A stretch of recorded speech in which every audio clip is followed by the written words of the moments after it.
19 బస్సుల దాకా ప్రమాదం జరిగిన తర్వాత ఆ యొక్క బైక్ ఉన్నటువంటి ప్రమాదం జరిగి బైక్ రోడ్డు మీద పడిపోయినటువంటి ప్రాంతం నుంచి వెళ్ళిపోయినట్టుగా చెప్తున్నాడు.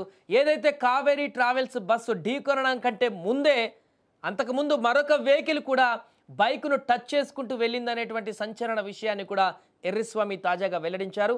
అయితే తను బైక్ను తీయడానికి ప్రయత్నించాను కానీ నా ఒక్కని వల్ల అది రాలేదు, కదలలేదు, దాన్ని తీయలేకపోయానంటూ కూడా ఎర్రిస్వామి ఈ సందర్భంగా వివరించాడు.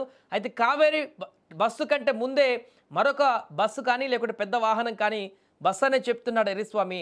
ఆ బైక్ని కొంత టచ్ చేసుకొని వెళ్ళింది. బట్ కావేరీ ట్రావెల్స్ బస్సు మాత్రం కరెక్ట్గా మిడిల్లో బైక్ మిడిల్ మీద నుంచి పైనుంచి వెళ్ళడంతో ఈ యొక్క ప్రమాదం జరిగిందంటూ కూడా చెప్తున్నారు. అది ఆ బైక్ టచ్ చేసుకొని వెళ్ళడంతో కొద్ది దూరం వరకు కూడా భారీ శబ్దంతో నిప్పులు కక్కుతూ ఆ యొక్క రోడ్డు మీద బైక్ అనేది కొంత దూరం వెళ్ళిన తర్వాత ఒక్కసారిగా అగ్ని ప్రమాదం సంభవించిందంటూ కూడా ఎర్రిస్వామి చెప్తున్నాడు.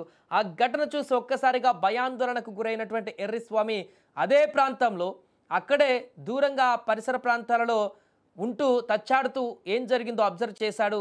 2:30 ప్రాంతంలో 3 గంటల ప్రాంతంలో ఈ యొక్క ప్రమాదం జరిగితే 4 గంటల 10 నిమిషాల వరకు కూడా ఎర్రిస్వామి అదే ప్రాంతంలో ఉన్నాడు.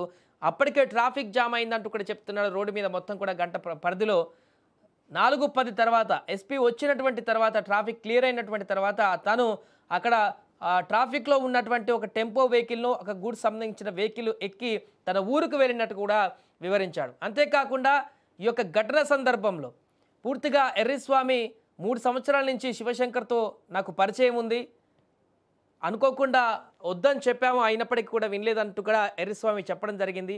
ఈ యొక్క ఘటన జరగడం చాలా బాధాకరం అంటూ కూడా వివరించాడు. అయితే ఆ రోజు రాత్రి ప్రమాదం జరిగిన తర్వాత డివైడర్ పక్కన శివశంకర్ పడిపోయిన తర్వాత తను అతని దగ్గరికే వెళ్ళిపోయాను తప్ప బైక్ వెంటనే తీయలేదనేటువంటి విషయాన్ని కూడా వెల్లడించారు.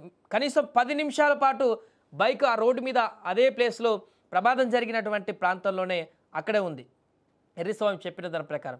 అంటే యాక్సిడెంట్ అయిన వెంటనే వచ్చి వాహనం గుద్దలేదు, మధ్యలో 10 నిమిషాల టైం కూడా వచ్చింది. ఆ 10 నిమిషాలు అనేక వాహనాలు కూడా రోడ్డు మీద నుంచి వెళ్ళిపోయాయి.